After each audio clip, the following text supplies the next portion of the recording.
Hi, I'm Sheilaa Hite, world-class astrologer, tarot master, medium, spellcaster, and all-around magical being. And I'm here today to say Happy New Leo Moon. Today is the new moon in Leo. And all new moons are cause for celebration because all new moons are great for starting whatever projects, whatever ideas, for getting things off the ground with as much oomph as the universe can give it. So let's talk about today's new moon. The new moon in Leo is especially brilliant because any time in Leo is a time of celebration. It's a time of the party. It's a time of acknowledging your heart and your passions. And the new moon promises that if we follow the right path, and by right path I mean if we stay in our hearts and we extend from our hearts to others love and acceptance, then we are only going to go, our destination can only be by and after the full moon, can only be bounty, profit, pleasure, joy. So let us get started. I'm going to refer to my notes because although there are only two really big astrological occurrences this week, they're pretty deep. Each one of them is pretty deep. So the first one, as I said, is the new moon in Leo. And I hope you've made moon water. It's still not too late. You can certainly set the water out tonight and get the rays of the new moon. And then in a day or two, you can start to drink it or use it in whatever way you want. So we have new moon in Leo. And there's a saying, what the new moon promises, the full moon brings. And as I said before, take a look at what you're promising or offering or starting, because that is going to point you towards where you're going to wind up or to what you will have to deal with or to where you will reap benefits. This is a good thing if you start out in a positive, loving way. You start out with a heavy-duty temper, you start out with a fist-pounding, I am the only one who knows, then you will wind up by the full moon in a full-blown reaping of that energy. So if you start out lovingly and with passion and kindness and joy, you will wind up with a full-blown reaping of that energy too. So choose well. This new moon is not only, new moons are intense in that they're gently intense. They're soft focus intense. So this one, though, is different because this new moon has a lot of aspects to it, a lot of big aspects. One is it's conjunct or together with the planet Mercury, the planet of communication. So what you say is going to be amplified as time goes on. What you say this week will be amplified, amplified, amplified, and take us all the way to the full moon in 2 weeks and beyond. So do make sure that what you say comes from your heart and is about getting to the heart. The thing about the heart is it's filled with passion and it doesn't always make great decisions on its own. That's why Mercury, the mind and how we think, that's why Mercury will be very helpful for this new moon. Because think about what you're feeling. Think about what you feel passionate about expressing. There are cooler or calmer, more effective ways to do that. It is also, this new moon is not only conjunct Mercury, it is also square, creating a frictional aspect to the planet of divine insight, the planet of invention, the planet of, wow, that was strange. That planet is Uranus. So the new moon and Mercury, because remember, they're together, they're conjunct, are square, making a frictional, abrasive aspect or relationship to the planet Uranus. This does not mean doom, gloom, disaster. This means there will be divine insights. Prepare yourself to listen to them, to hear them, to receive them, and to act on them. Because there's a lot of brilliance available. This is also with the new moon conjunct Mercury, square Uranus, a time when you can go off, basically. So you really do want to be grounded during this time. Grounded, I say? Yes, because this new moon is also opposition, new moon, opposition Saturn. Saturn is the planet of what is, the planet of grounding, the planet of the rules. So you may want to go and express yourself in a particular way, which is certainly fine, but you have to be mindful of the structure you're in, the structure you live under. You have to be mindful of the rules of order in your particular society or section of the world. That doesn't mean you can't do these things that come to you. That means you have to be mindful of the best way of doing it. There's already a structure, honor it.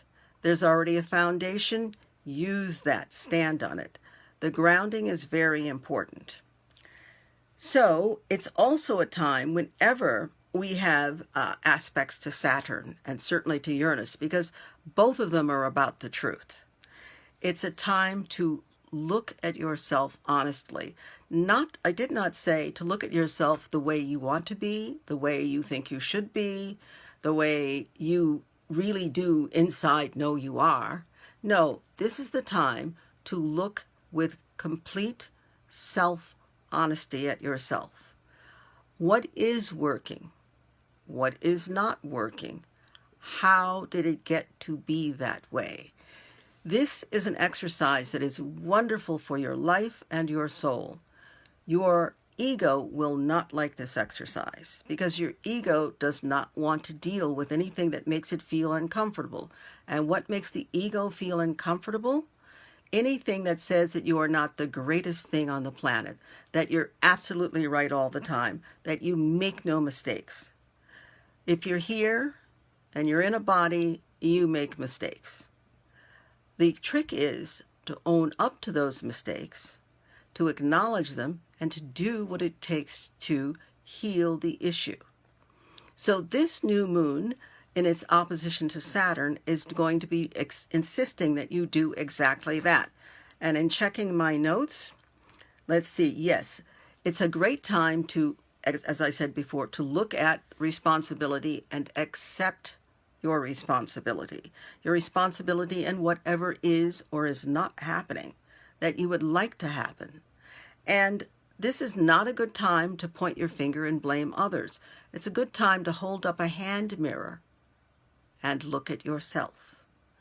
This is not about blaming. This is about owning up to, so that you can heal an issue and move beyond. Someone once said, a very wise old woman once said, be careful, because when you point a finger at someone, remember that 3 more are pointed back at you. And that's a great thing that this new moon, this really celebratory new moon in Leo, is good for. It's good for this particular new moon in Leo because, yes, celebrate, but because of its aspects to Uranus and Saturn, be honest, be truthful, heal old wounds. The next aspect we're looking at is on August 11th, on Wednesday, Mercury, the planet of communication, the planet of how we gather and process information, leaves the dynamic sign of Leo and goes into its own sign of Virgo. Here, Mercury is comfortable and works at its best. And it's a great time because Mercury is about gathering information. Mercury is also about analyzing what you've gathered, so it'll know how to properly use it. Mercury is about details, and especially Mercury in Virgo is about details. So look at the details. This is really important. Mercury is really going to be your friend as far as getting these detail-oriented projects done for the next 18 days until August 30th. So make good use of it. Mercury is at home in Virgo because it rules Virgo. All signs have a ruling or governing energy, and that energy comes in the form of a planet. Well, Virgo, the sign Virgo, is ruled by Mercury, the planet. And when a planet is in the sign it rules, in this case, Mercury in Virgo, it works really well. This is a great time to get those things done. What things? Sorting and sifting, clearing up and clearing out. Objects, relationships, emotions, belief systems, clearing up and clearing out. What is so? And this actually also works with the new moon. So it's about what is so. So remember, this Mercury in Virgo, starting on Wednesday, is going to give you a chance to clear up, clear out, sort and sift. And it will give you a chance, because it is great with details and great for details, it's going to give you a chance to take a good look at those projects, the ones you want to start and the ones you've already started, especially the ones you've already started that you haven't quite gotten around to finishing. So, take a look at these projects, make current to-do lists. Even if you have an old to-do list, it's an old one. Make a current one for where you and the project are now. And then check that list twice, and then take the productive steps, productive action that will bring your project to fruition, that will manifest your project, which will bring you a sense of satisfaction, a sense of completion, and a sense of joy, the kind of joy that comes about when we do something and we actually have something to show for our efforts. So give yourself that gift. And remember too, it's still Leo time. It's a time of joy, it's a time of fun, it's a time of celebration. So remember to do that too. Have fun, be productive, be honest, joy, joy, joy. Until next time.